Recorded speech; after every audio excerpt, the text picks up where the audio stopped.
فلا هادي له ونشهد أن لا إله إلا الله وحده لا شريك له ولا فريق له ولا وزير له ولا نظير له ولا مشير له ولا معين له ولا شبه له ولا شبيه له ولا مثل له ولا مثال له ولا أول له ولا آخر له ولا بداية له ولا نهاية له الحمد لمن قدر خيرا وخبالا والشكر لمن صور حسنا وجمالا فرد صمد عن صفة الخلق بريء رب أزلي خلق الخلق كمالا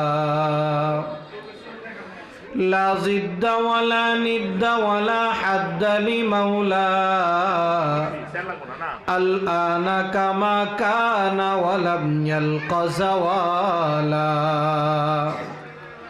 لا قبل ولا بعد ولا وقت زمانا لا مانع لا حاجب لله تعالى ونشهد أن سيدنا وسندنا وحبيبنا وحبيب ربنا وطبيبنا وطبيب قلوبنا ومولانا محمدا عبد الله ورسوله صلى الله تعالى عليه وعلى آله وأصحابه وبارك وسلم تسليما كثيرا أما بعد فأعوذ بالله من الشيطان الرجيم بسم الله الرحمن الرحيم قال إني عبد الله آتاني الكتاب وجعلني نبيا وجعلني مباركا أينما كنت وأوصاني بالصلاة والزكاة ما دمت حيا وبرا بوالدتي ولم يجعلني جبارا شقيا صدق الله مولانا العظيم وصدق رسوله النبي الأمي الكريم ونحن على ذلك لمن الشاهدين والشاكرين والحمد لله رب العالمين سبحانك لا علم لنا إلا ما علمتنا إنك أنت العليم الحكيم سبحانك لا فهم لنا إلا ما فهمتنا إنك أنت الجواد الكريم اللهم أرنا الحق حقا وارزقنا اتباعه وأرنا الباطل باطلا وارزقنا اجتنابه সকলে বলি আমিন অধ্যকার বিশম্পুর বাইতুল মামুর জামে মসজিদ কর্তৃক আয়োজিত নবম বার্ষিক তাফসিরুল কোরআন মাহফিলের শ্রদ্ধেয় সম্মানিত সভাপতি, উপস্থিত উম্মতে মুসলিমার মহান রাহবার হজরতে উলামায়ে কেরাম, ভবিষ্যৎ ওয়ারাসাতুল আম্বিয়া তালেবানে উলুমে নবুয়ত, বিভিন্ন এলাকা থেকে আগত আমার বাবার বয়সী মুরব্বিয়ানে কেরাম, ফারুকি চেতনার কেতনধারী আমার প্রাণ প্রিয় যুবক বন্ধুগণ, পর্দার আড়ালে অবস্থানরতা আম্মাজান খাদিজাতুল কুবরা, আয়েশা সিদ্দিকা ও ফাতেমাতুজ জহরা রাদিয়াল্লাহু তাআলা আনহুন্নার মতো মহিয়সী নারী হওয়ার বুক ভরা আশা নিয়ে অবস্থানরতা আমার মা ও বোনেরা, সকলকে জানাই আমার পক্ষ থেকে অনেক অনেক মোবারকবাদ। সর্বপ্রথম আল্লাহ রব্বুল ইজ্জত ওয়াল জালালের দরবারে অসংখ্য অগণিত শুকরিয়া আদায় করছি যে আল্লাহ রব্বুল আলামিন আমাকে আপনাকে আজকের এই ফিতনা ফাসাদের জামানায় গোটা পৃথিবীতে যখন মুসলমান গুনাহের প্রতিযোগিতায় লিপ্ত, কে কার আগে জাহান্নামে ঝাঁপিয়ে পড়তে পারে এমন প্রতিযোগিতায় যখন মুসলমান লিপ্ত, এমনই এক ক্লান্তি লগ্নে, এমনই এক সংকটময় মুহূর্তে যে আল্লাহ রব্বুল আলামিন আমাকে আপনাকে আজকের এই জান্নাতের বাগিচায় আসবার বসবার, কোরআন ও হাদিস থেকে আলোচনা করার ও শোনার তৌফিক করে দিয়েছেন, ওই মহামনিবের দরবারে প্রাণ খুলে শুকরিয়া আদায় করি, বলি আলহামদুলিল্লাহ। আজকের মাহফিলে আসতে পেরে আপনারা খুশি না বেজার? আল্লাহ রাব্বুল আলামিন যদি রহম না করেন, আল্লাহ তাআলার রহমতের দৃষ্টি যদি কারো প্রতি না পড়ে, সে এই ধরনের প্রোগ্রামে আসতে পারে না। এলাকার ভিতরে মানুষ কি এই কয়জন, কি বলেন? অনেক মানুষ না আপনাদের এলাকায়? অনেক মানুষ। এর থেকে বাছাইকৃত কিছু আল্লাহর খাস মেহমান, যাদেরকে আল্লাহ ভালোবাসেন, পছন্দ করেন, তাদেরকে আল্লাহ রাব্বুল আলামিন আজকের এই সামিয়ানার নিচে, এই প্যান্ডেলের ভিতরে আল্লাহ রাব্বুল আলামিন এনে জমা করে দিয়েছে। এজন্য এরকম প্রোগ্রামে আসতে পারা, বসতে পারা, এটা আল্লাহ প্রদত্ত খাস রহমত। সবাই চাইলেই পারে না। অনেকে এখনো ঘুরতেছে, চার দোকানে আছে, বিভিন্ন জায়গায় আছে, চিন্তা করতেছে দেখি বক্তা জমাইতে পারে কিনা। যদি জমে তাহলে জমার তালায় তালে যাব, গিয়ে একটু জমলাম আর কি, এর বেশি আর কি। তো এখানে আসতে পারা এটা আল্লাহ রাব্বুল আলামিনের পক্ষ থেকে খাস নেয়ামত, খাস রহমত। আল্লাহ তাআলা যে রহমত আমাদেরকে দিলেন, এজন্য আরেকবার শুকরিয়া আদায় করি, বলি আলহামদুলিল্লাহ। যতটুকু জায়গার ভিতরে চতুর্দিকে সামিয়ানা দিয়ে বেষ্টনী দেওয়া হয়েছে, এই জায়গাটুকু আল্লাহ তাআলার কাছে এত দামি, এত দামি, অনবরত আল্লাহর আসমান থেকে রহমত জবজব করে এই জায়গার মধ্যে অবতীর্ণ হচ্ছে। ফেরেশতারা চতুর্দিক থেকে বেষ্টনী দিয়ে দাঁড়িয়ে আছে। দুনিয়ার রাজনৈতিক মঞ্চগুলিকে চতুর্দিক থেকে বেষ্টনী দেওয়ার জন্য প্রশাসন দাঁড়িয়ে যায়। আর যখন কোরআনের মঞ্চ কায়েম হয়, কোরআনের মাহফিল কায়েম হয়, আল্লাহ রাব্বুল আলামিন যেন বলে, আমার এই মাহফিলকে বেষ্টনী দেওয়ার জন্য দুনিয়ার কোনো ফোর্সের দরকার নাই, আমি আমার নূরের তৈরি ফেরেশতাদেরকে দিয়ে এই মাহফিলকে বেষ্টনী দিয়ে দিলাম। এজন্য অনেক দামি, আল্লাহ তাআলার কাছে বড় পছন্দের। মানুষের সংখ্যা কম হোক, তারপরেও দামি। আচ্ছা আপনারা বলেন, বদরের যুদ্ধে মুসলমানদের সংখ্যা কম ছিল না বেশি? কম না বেশি, কি বলেন? অনেক কম। 313 বিপরীতে 1000। 313 বিপরীতে কি বলেন? 1000। সংখ্যা কম ছিল, কিন্তু আল্লাহর আসমানের নিচে, জমিনের উপরে ওই বদরের যুদ্ধে নবীজির সাথে যারা ছিল, এদের চাইতে বড় দামি জামাত আল্লাহর এই আসমানের নিচে আর কেউ নেই। এত বড় দামি দামি জামাত। এজন্য সংখ্যা কম, এটা আল্লাহ তাআলার কাছে বিবেচ্য নয়। আল্লাহ তাআলা অনেক অল্প সংখ্যক মানুষকেও আল্লাহ তাআলা পছন্দ করে, তাদেরকে খাস হিদায়াত দান করে দেয়। এজন্য আমরা যতক্ষণ থাকবো, মনে রাখবেন একটা কথা শুরুতেই বলে নেই, কোরআন ও হাদিস থেকে আলোচনা হবে। আগেও করেছেন, একটু আগে মুফতি আরিফ বিল্লাহ ভাই দামাত বারাকাতুহুম চমৎকার আলোচনা করেছে। কোরআন নিয়ে চমৎকার উপস্থাপনায় আপনাদের সম্মুখে আলোচনা করেছে। অন্যান্য ওলামা ইকরাম কথা বলেছে, আমার পরেও কথা বলবে। একটা মূল নীতি যদি সামনে রাখেন, তাহলে হতে পারে একটা মাহফিল, একটা প্রোগ্রাম, এই আজকের এই প্যান্ডেল আমার আপনার হেদায়েতের জরিয়া হতে পারে। এখানে যতক্ষণ বসে থাকবেন মনে রাখবেন, সমুদ্রের ভিতরে দেখবেন ঝিনুক থাকে, ঝিনুক। সমুদ্রের তলদেশ থেকে এই ঝিনুক সমুদ্রের পাড়ে চলে আসে, পাড়ে এসে উপরের দিকে, আসমানের দিকে হাঁ করে তাকিয়ে থাকে। কেন থাকে? একটা মাকসাদ আছে। আল্লাহর পক্ষ থেকে যদি এক ফোঁটা রহমতের বৃষ্টি পায়, ওই ঝিনুকটা আবার সমুদ্রের তলদেশে চলে যায়। ফায়দাটা কি? এক ফোঁটা রহমতের বৃষ্টি ঝিনুকের ভিতরে যাওয়ার কারণে ঝিনুকের পেটের ভিতরে মণিমুক্তা তৈরি হয়ে যায়। যদি আপনি কোরআনের দিকে হাঁ করে ঝিনুকের মতো অধীর আগ্রহে তাকিয়ে থাকতে পারেন, কোরআনের এক একটা আয়াতের রহমত যদি আমার আপনার ভিতরে যায়, ভিতরে গিয়ে হিদায়াতের মণিমুক্তা তৈরি করে দিবে। এজন্য শুরু থেকে শেষ পর্যন্ত একমাত্র আল্লাহর জন্য। কার জন্য বলেন? আল্লাহর জন্য। শুধুমাত্র সুর শোনার জন্য বসবেন না, এটা সুরের মঞ্চ নয়, এটা কোরআনের মঞ্চ। কিসের মঞ্চ বলেন? কোরআনের মঞ্চ।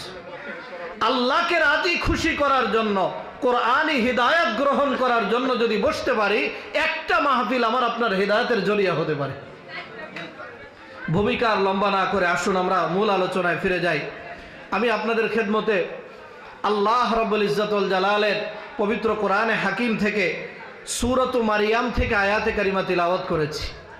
আল্লাহ রাব্বুল আলামিন যদি তৌফিক দান করেন, সূরা মারিয়ামকে আপনাদের সামনে রেখে আপনাদের খেদমতে অল্প সময় কিছু কথা বলার চেষ্টা করব। আমা তৌফিকি ইল্লা বিল্লাহ। হযরতে মারিয়াম রাদিয়াল্লাহু তাআলা আনহা আল্লাহ রাব্বুল আলামিনের অনেক অনেক পছন্দের, যার কারণে আল্লাহ রাব্বুল আলামিন এই মারিয়ামের নামে কোরআনে হাকিমের মধ্যে একটা সূরা নাজিল করছে। কারণ নামে যদি কোরআনে কারীমের মধ্যে সূরা নাজিল হয়, ওই বান্দা, ওই বান্দি আল্লাহ তাআলার কাছে কি পরিমাণ পছন্দের চিন্তা করেন। সূরা তো নাজিল করছেই, সাথে সাথে আমার আপনার রাসূল, বিশ্ব মানবতার মুক্তির দূত, আকা ইনামদার তাজদারে মদিনা, মাহবুবে কিবরিয়া মুহাম্মদুর রাসূলুল্লাহ সাল্লাল্লাহু আলাইহি ওয়াসাল্লামকে লক্ষ্য করে আল্লাহ তাআলা নির্দেশ দিয়েছে। আল্লাহ তাআলা বলছে, ওয়াযকুর ফিল কিতাবি মারইয়াম إذ انتبذت من أهلها مكانا شرقيا। নবীজিকে আল্লাহ তাআলা বলছে, হে রাসূল, কিতাবে বর্ণিত, কোরআনে বর্ণিত মারিয়ামের ঘটনাটি আপনার উম্মতকে শোনায়া দেন, আপনার উম্মতের মধ্যে আলোচনা করেন। আচ্ছা আপনি বলেন, কোন ঘটনা যদি আল্লাহ আলোচনা করতে বলে, এবং আলোচনা করতে বলছে কাকে বলেন? রাসূলকে। এই ঘটনার ভিতরে আমার আপনার জন্য কি পরিমাণ হিদায়াত থাকতে পারে, কি পরিমাণ উপদেশ থাকতে পারে চিন্তা করেন। এই ঘটনাটি আপনাদের সম্মুখে আলোচনা করার জন্য সূরাত মারিয়াম থেকে আয়াতে কারিমা তিলাওয়াত করেছি। এই মারিয়াম রাদিয়াল্লাহু তাআলা আনহা আল্লাহ তাআলার কাছে এত দামি কেমনে হইলেন? আল্লাহ তাআলা তার নামে সূরা নাজিল করলেন, তার সম্পর্কে বর্ণিত ঘটনা আলোচনা করার জন্য নবীজিকে নির্দেশ দিলেন। কি পরিমাণ দামি আপনি চিন্তা করেন, এত দামি কেমনে হইলেন? এই দামি হওয়ার পিছনে উল্লেখযোগ্য কারণ হলো, হযরতে মারিয়াম রাদিয়াল্লাহু তাআলা আনহার বাবা মা অনেক ভালো মানুষ ছিল। বাবা মা কি ছিল বলেন? ভালো মানুষ, নেককার, পরহেজগার, আল্লাহওয়ালা। বাবা মার একটা প্রতিক্রিয়া, বাবা মার একটা প্রভাব কিন্তু সন্তানের উপরে গিয়ে পড়ে। বাবা মা যদি ভালো হয়, বাবা মা যদি নেককার হয়, তাহলে আশা করা যায় ওই বাবা মার থেকে যে সন্তান হবে, ওই সন্তানটাও নেককার, পরহেজগার, আল্লাহওয়ালা হবে, আল্লাহ তাআলার কাছে পছন্দের হবে। হযরতে মারিয়ামের বাবা মা যে অনেক ভালো মানুষ ছিল, এটা বোঝা যায় আল্লাহ রাব্বুল আলামিন সূরা আলে ইমরানের মধ্যে ওনার মায়ের কথা ব্যক্ত করেছে। কতটা ভালো মানুষ ছিল দেখেন। মারিয়াম রাদিয়াল্লাহু তাআলা আনহা যখন গর্ভে আসছে, তার মায়ের গর্ভে, তখন মারিয়ামের মা আল্লাহকে ডাক দিয়ে একটা কথা বলছে। আল্লাহ তাআলার কাছে বড় পছন্দ হয়েছে। আল্লাহ তাআলা এই কথাটাকে রেকর্ড করে কোরআনে কারীমের সূরা আলে ইমরানের ভিতরে নাজিল করে দিয়েছে। বলেন না সুবহানাল্লাহ। কি বলছে মারিয়ামের মা? আল্লাহকে ডাক দিয়ে বলতেছে, إذ قالت امرأة عمران رب إني نذرت لك ما في بطني محررا فتقبل مني إنك أنت السميع العليم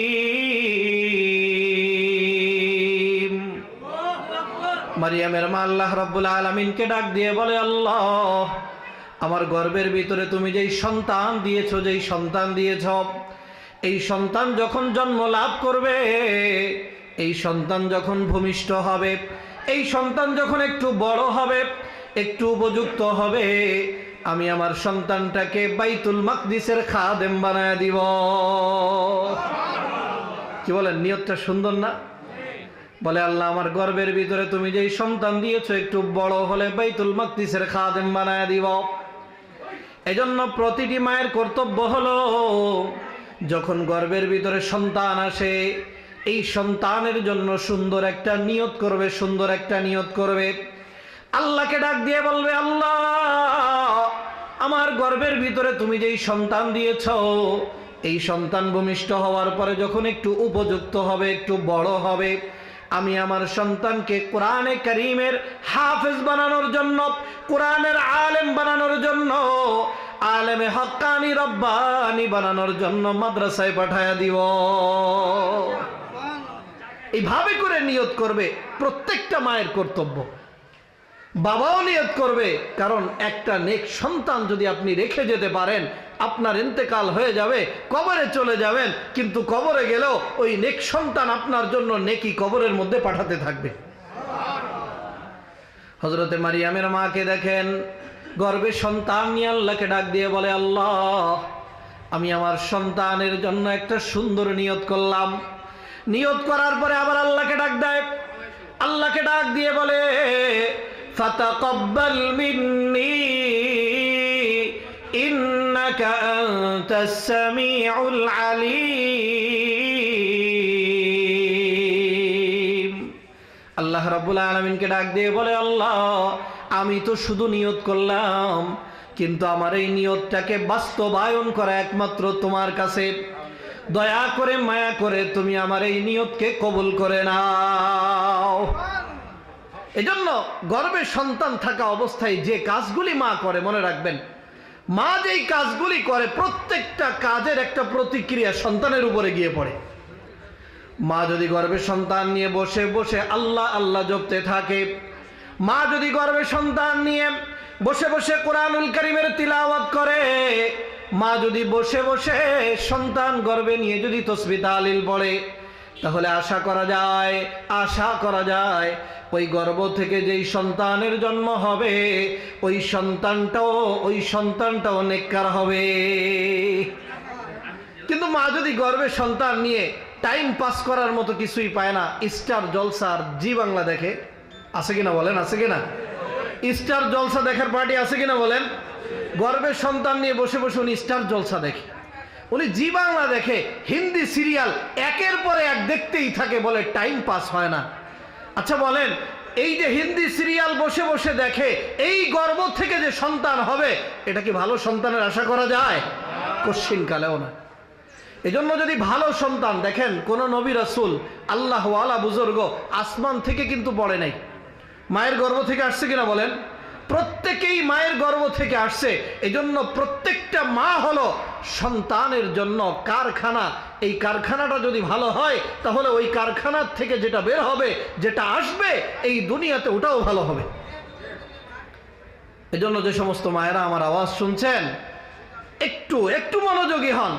আপনারাই পারেন এই জাতিকে মুজাহিদ আজম শামসুল হক ফরিদপুরীর মতো সন্তান উপহার দিতে।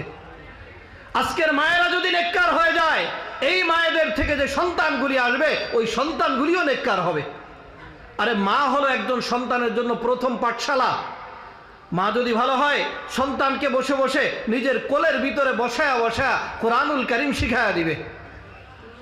আমি কোরআনুল কারীমের বিশুদ্ধ তিলাওয়াত আমার মায়ের থেকে শিখছি। আমার মনে আছে, আমাকে নিয়ে মাদ্রাসায় যখন ভর্তি করে, আমি অক্ষর চিনি না, আমি ছোট্ট, আমাকে আমার উস্তাদ বলছে দেখে দেখে পড়ার জন্য। আমি অক্ষর চিনি না, কিন্তু আমার মুখস্থ। আমার মনে আছে সূরা ইয়াসিন, সূরাতুর রহমান, 30 নম্বর পারা পুরাটাই আমার মুখস্থ ছিল। আমি অক্ষর চিনি না, কিন্তু আমাকে সূরার প্রথম আয়াত বলে দিলে বাকি আয়াতগুলো আমি পড়ে ফেলতে পারতাম। আমি গর্বের জন্য বলছি না, আমি শুধু বোঝানোর জন্য বলছি। একজন মা যদি নেককার হয়, মা যদি কোরআন পড়নেওয়ালা হয়, ওই মায়ের সন্তান তার কোলে বসে বসে বিশুদ্ধ কোরআনওয়ালা হয়ে যেতে পারে। এজন্য মারিয়ামের মা নেককার ছিল। আল্লাহ রাব্বুল আলামিনকে ডাক দিয়ে বলছে, আল্লাহকে ডাক দিয়ে বলে, আল্লাহ আমার গর্ভে যে সন্তান দিয়েছ, এই সন্তান ভূমিষ্ঠ হওয়ার পর একটু বড় হলে বাইতুল মাকদিসের খাদেম বানায় দেব। বলেন না সুবহানাল্লাহ। এরপরে আল্লাহ রাব্বুল আলামিনকে ডাক দিয়ে বলে, আল্লাহ আমি একটা নিয়ত করলাম, মান্নত মানলাম, কিন্তু এই নিয়ত বাস্তবায়ন করার ক্ষমতা আমার নাই। ফাতাকাব্বাল মিন্নি, দয়া করে মায়া করে আমার এই নিয়তটাকে তুমি কবুল করে নাও। আচ্ছা বলেন, বাইতুল মাকদিসের খাদেম যদি বানাতে হয় সন্তান ছেলে লাগবে না মেয়ে লাগবে? কি বলেন? ছেলে না মেয়ে? কি লাগবে? কিন্তু মারিয়ামের মায়ের গর্ভের ভিতরে যে সন্তান আছে ছেলে না মেয়ে? কি বলেন? সন্তান আছে মেয়ে। এজন্য মারিয়ামের মা যেদিন সন্তান প্রসব করলেন, সন্তান প্রসব করার পরে তাকায় দেখে ছেলে সন্তান হয় নাই, বরং একটা মেয়ে সন্তান হয়েছে। এবার আল্লাহ তাআলাকে ডাক দেয়। কি বলে ডাক দেয় আমার আল্লাহ কোরআনে বলে, ফালাম্মা ওয়াদাআতহা ক্বালাত রব্বি ইন্নী ওয়াদাতুহা উনসা। আল্লাহ রাব্বুল আলামিনকে ডাক দিয়ে বলে, আল্লাহ আমি তো একটা মেয়ে সন্তান প্রসব করেছি। তার মানে হলো, আল্লাহ আমি তো চেয়েছিলাম বাইতুল মাকদিসের খাদেম বানাবো, কিন্তু ছেলে সন্তান হয় নাই, হয়েছে মেয়ে সন্তান। এই মেয়ে সন্তানকে আমি কেমন করে বাইতুল মাকদিসের খাদেম বানাবো? আল্লাহ রাব্বুল আলামিন মারিয়ামের মাকে ডাক দিয়ে বলে, ওয়ালাইসা যাকারু কাল উনসা। বলে, ও মারিয়ামের মা টেনশন করবা না, চিন্তা করবা না, আমি তোমাকে এমন এক মেয়ে দিয়েছি, এমন এক মেয়ে দিয়েছি, তুমি যেই ছেলে আমার কাছে চেয়েছিলা ওই ছেলে কশ্চিন কালেও এই মেয়ের ধারে কাছে আসতে পারবে না। জোরে বলেন না সুবহানাল্লাহ। সুবহানাল্লাহ অনেকে বলতে চায় না ওয়াজের মাঠে, চিন্তা করে আজকে বলবো না, বাড়ি গিয়ে কালকে বলবে। কালকে বলবেন আপনারা? সুবহানাল্লাহ বললে কি লস আছে? কি বলেন? একটুও লস নাই। লস তো নাই। সুবহানাল্লাহ বলবেন, একবারের সুবহানাল্লাহ যদি আল্লাহ কবুল করে নেয়, একটা সুবহানাল্লাহ আমার আপনার নাজাতের জরিয়া হয়ে যাবে। আমি বলি না, আমার রাসূল বলছে, বুখারীর সর্বশেষ হাদিস, قال رسول الله صلى الله عليه وسلم كلمتان خفيفتان على اللسان ثقيلتان في الميزان حبيبتان عند الرحمن سبحان الله وبحمده سبحان الله العظيم। নবীজি আমার বলে, দুইটা কালিমা আছে, দুইটা কালিমা, এই দুই কালিমা জবান দিয়ে উচ্চারণ করতে একেবারে সহজ, পানির মতো সহজ। দুইটা কালিমা উচ্চারণ করতে কোনো কষ্ট হয় না।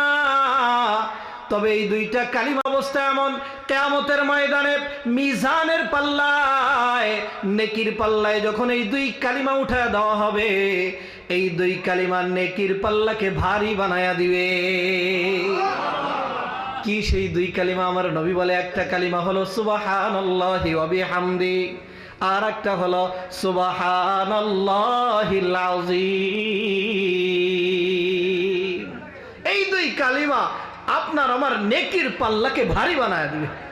এজন্য সময় পাইলেই সুবহানাল্লাহ পড়েন, সুবহানাল্লাহি ওয়া বিহামদি পড়েন, সুবহানাল্লাহিল আযীম পড়েন, মিজানের নেকির পাল্লা ভারী হয়ে যাবে। আল্লাহ তাআলা আমাদেরকে তৌফিক দান করুন, সকলে বলে আমিন। তো যে কথা বলছিলাম, মারিয়ামের মা আল্লাহ রাব্বুল আলামিনকে বলতেছে, আল্লাহ চাইছিলাম তো ছেলে, পাইলাম একটা মেয়ে, কেমনে আমি বাইতুল মাকদিসের খাদেম বানাবো? আল্লাহ কই টেনশন করো না, মেয়ে দিছি ঠিক আছে, কিন্তু বরকতওয়ালা মেয়ে। বলেন না সুবহানাল্লাহ। আল্লাহ রাব্বুল আলামিন বলে, বরকতওয়ালা মেয়ে। কেমন বরকতওয়ালা? কেমন বরকতওয়ালা? আল্লাহ রাব্বুল আলামিন যারা মারিয়ামকে জানায় দেয়, ও মারিয়াম, এক বরকতের গোডাউন তোমাকে দিলাম, এমন এক বরকত দিয়ে দিলাম, আমি আমার কুদরতের বাহন বানায়া, আমি আমার কুদরতের বহির প্রকাশ এই মেয়ের মাধ্যমে করে দিব। বলেন না সুবহানাল্লাহ। হযরতে মারিয়াম জন্ম হইল, মারিয়ামের মা মারিয়ামকে প্রসব করলেন, জন্ম হইল। জন্মের আগেই পিতাকে হারাইছে। যখন মাতৃগর্ভে পিতা নাই। ওনার বাবার নাম ছিল ইমরান, উনি ছিল বাইতুল মাকদিসের ইমাম। জন্মের পরে বাবাকে পায় নাই। জন্মের কিছুদিন যাওয়ার পরে তাফসীরের কিতাবের মধ্যে লেখে কয়েক বছর যাওয়ার পরেই মা ইন্তেকাল করছে। এখন এই ছোট্ট মেয়ে কে লালন পালন করবে? কিন্তু অবস্থা কেমন দেখেন, বাইতুল মাকদিসের ইমামের মেয়ে। আপনি চারটাখানিক বিষয় মনে করেন, তৎকালীন যুগে বাইতুল মাকদিস মানে হলো আমরা কাবাকে যে মূল্যায়ন করি, বাইতুল মাকদিসের একই মূল্যায়ন ছিল। ওই সময়ের কেবলা ছিল বাইতুল মাকদিস। তো বাইতুল মাকদিসের ইমামের মেয়ে, বাবা নাই মা নাই, কে লালন পালন করবে? এলাকার সবাই বলে আমাকে দাও, এ বলে আমাকে দাও, ও বলে আমাকে দাও, ও বলে আমাকে দাও। সবাই নিতে চায় মারিয়ামকে লালন পালন করতে।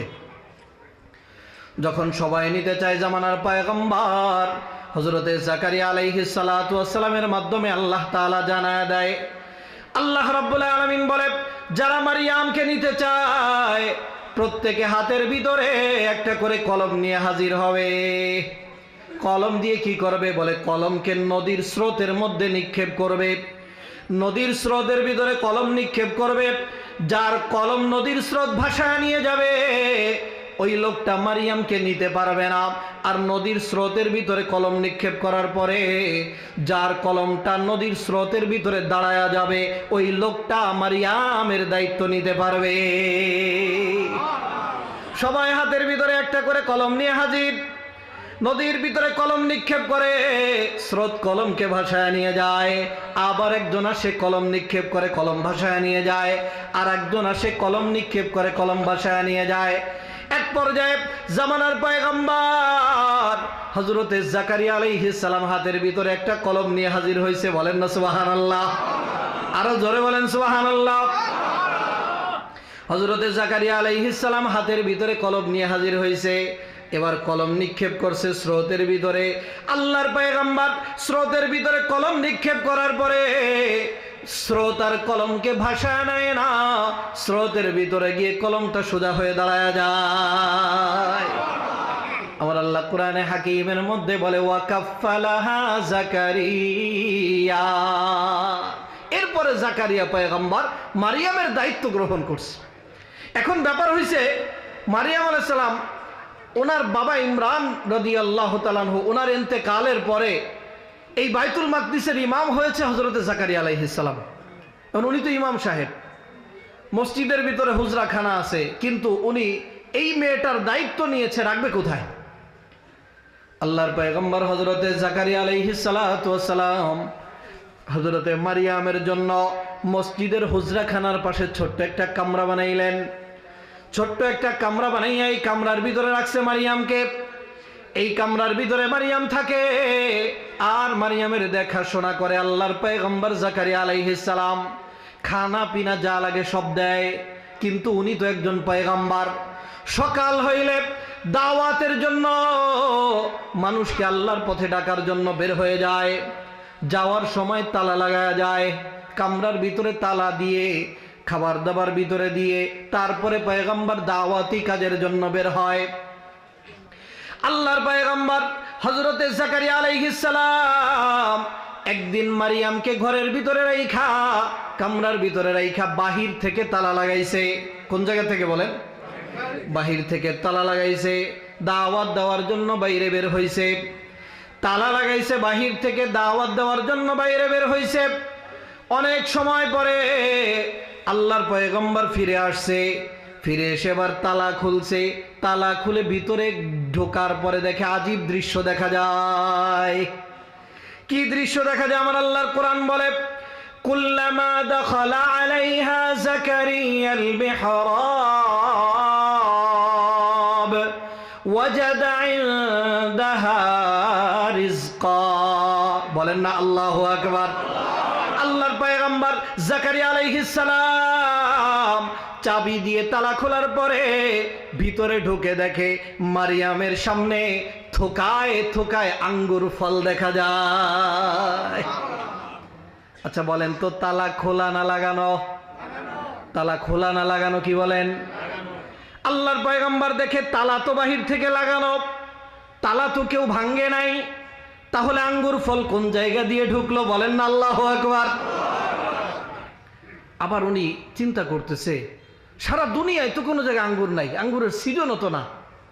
আঙ্গুর ফলের সিজন হলে তাও বোঝা যাইতো আঙ্গুর ফল আসছে, সিজনও না, সারা দুনিয়ায় আঙ্গুর নাই, তালা লাগানো, তালা কেউ ভাঙ্গেও নাই, নকল চাবিও ব্যবহার করে নাই, মারিয়ামের রুমের ভিতরে আঙ্গুর ঢুকলো কেমনে?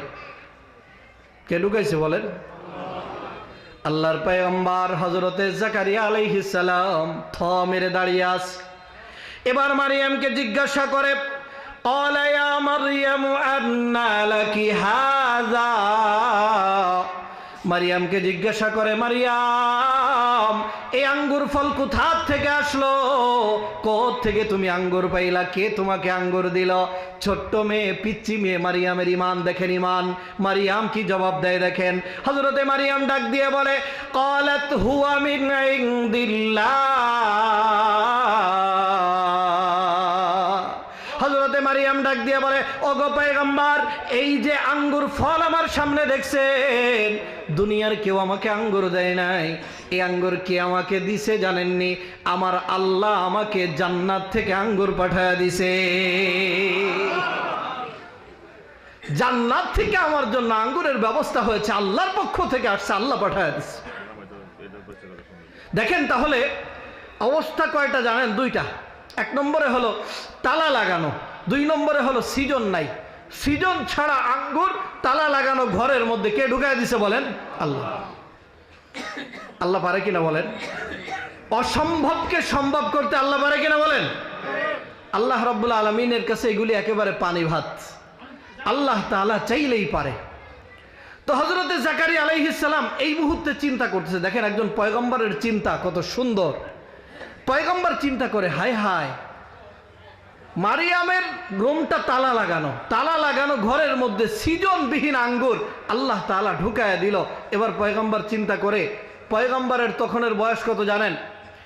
তাফসিরে মারিফুল কোরআনের মধ্যে মুফতি শফি রহমাতুল্লাহ আলাইহি লিখছে, হযরতে জাকারিয়া আলাইহিস সালামের স্ত্রীর বয়স তখন 98 বছর। স্ত্রীর বয়স কত বলেন? 98 বছর। আপনারা কি আমার কথা বুঝেন? আচ্ছা, স্ত্রীর বয়স যদি 98 হয়, তাহলে ওনার বয়স কত চিন্তা করেন। এদিকে স্ত্রী বন্ধা, কোনো সন্তান নাই, আবার সন্তান নেওয়ার যে একটা সিজন এটাও পার হয়ে গেছে। ওই তালা লাগানো ঘরের মতোই হয়েছে, বন্ধা, সিজনও নাই।